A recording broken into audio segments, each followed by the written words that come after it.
मध्य प्रदेश में विधानसभा चुनाव के लिए प्रचार प्रसार का सिलसिला थम चुका है, जहां विधानसभा 3 से कांग्रेस प्रत्याशी पिंटू जोशी चुनाव के लिए तैयार नजर आ रहे हैं। एमपी न्यूज के साथ खास बातचीत करते हुए पिंटू जोशी ने विधानसभा 3 की जनता से विकास का वादा किया है। मध्य प्रदेश में चुनावी का जो दौर था वो पूरे सबाब पे था, पूरे जोर पे था। अब कहीं ना कहीं नज़दीक वोट की मतदान दिवस की जो तारीख है वो नज़दीक आ चुकी है, तो कहीं ना कहीं ये दौर थमता हुआ नज़र आ रहा है। हम अंतिम चरण पे चल रहे हैं, बात कर रहे हैं इंदौर शहर की क्षेत्र क्रमांक 3 की।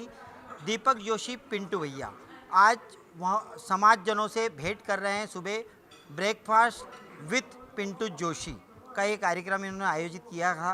उनसे बात करते हैं सीधी, क्या रहा पूरा माहौल, पूर्व में कैसा जनसंपर्क का माहौल रहा, आने वाले समय में क्या उनकी तैयारियां की। भैया, पिछले लगातार आप काफ़ी समय से जनसंपर्क में निरंतर जा रहे हैं, जन जन के बीच में कैसा प्रतिसाद मिला आपको, पूरी कहाँ पर क्या वीकनेस दिखी और कहाँ पर क्या मजबूती दिखी, वो बताएं। सबसे पहले तो जनसंपर्क का उद्देश्य ये रहता है कि आप लोगों से जाकर उनकी बात सुनें, उनकी बात सुनकर उनसे ये विश्वास दिलाएं कि हम आने वाले समय में आपके इन विषयों को लेकर हम समाधान निकालेंगे। हर क्षेत्र की अपनी समस्या, अपने विचार हैं। हर क्षेत्र में अलग अलग कहते हैं कि क्षेत्र की अलग अलग समस्याएं हैं। प्रयास ये रहा कि सब लोगों के पास जाके मित्रवत और पारिवारिक माहौल में अपना समर्थन जुटाएं।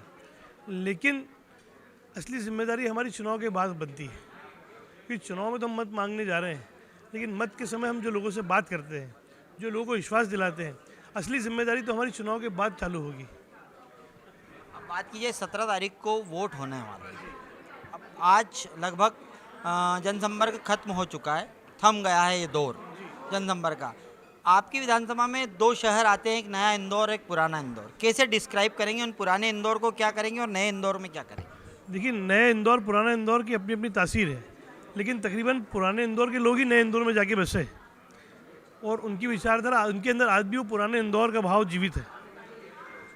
प्रयास ये रहेगा कि पुराने इंदौर में ट्रैफिक, मूलभूत समस्या, कंजेशन, सड़कें इसका विषय है, तो नए इंदौर में व्यापार को प्रोत्साहन, सुरक्षा के भाव और पानी की समस्या यहाँ भी यथावत है। हमने एक मैनिफेस्टो बनाया, उसको हमने 3 वर्गों में बांटा है।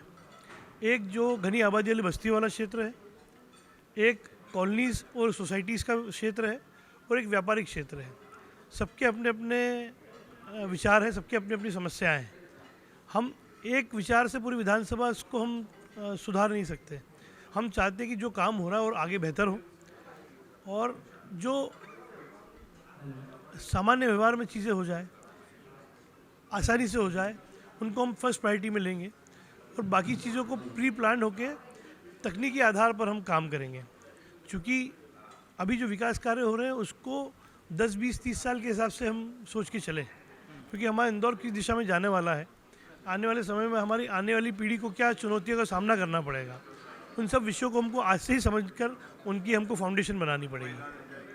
भैया, बात की जाए पुराने इंदौर की और नए इंदौर की, इंदौर जिले की अगर बात की जाए तो 9 विधानसभा है। सबसे छोटी विधानसभा आपके खाते में आई है, मगर आपके खाते में व्यापारिक दृष्टि से भी देखा जाए तो व्यापार भी आपके क्षेत्र में ही है। सारे जितने बड़े मार्केट है वो आपकी विधानसभा से गुजरते हैं। क्या व्यापारियों के लिए व्यापारी दृष्टिकोण क्या होगा एक पिंटू जोशी विधायक? देखिए, हमारी विधानसभा मतदाताओं के आधार पर सबसे छोटी है, लेकिन दिल के मामले में बहुत बहुत बड़ी है। इतना बड़ा दिल है कि हमारी विधानसभा में 10 से 15 लाख लोग प्रतिदिन काम करने आते हैं, व्यापार करने आते हैं और शाम को अपने घर जाते हैं। तो हमारी जिम्मेदारी हमारे मतदाताओं के अलावा उन व्यापारियों के लिए भी है जो इंदौर की प्रगति में अपना योगदान दे रहे हैं।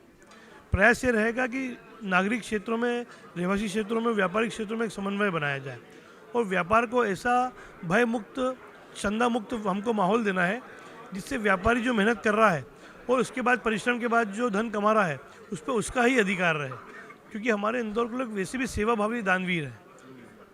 कोविड के समय हमने देखा कि हर व्यापारिक प्रतिष्ठान क्षेत्र उतर कर आया और जनता की सेवा करी।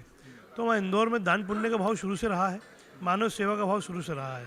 जी, विपक्ष की बात करें तो विपक्ष में राष्ट्रीय नेतृत्व की अगर देखा जाए तो एक बाढ़ सी आ चुकी है इंदौर शहर में। हाल ही में नरेंद्र मोदी जी का भी रोड शो हुआ, सारे बड़े नेताओं आ रहे हैं, आपके यहाँ से भी बड़े नेता आ रहे हैं। क्या लगता है ये राष्ट्रीय नेतृत्व जो इंदौर में कूच कर रहा है उससे कहीं ना कहीं कांग्रेस घबराई भी है, कांग्रेस के लिए चुनौतीपूर्ण कार्य?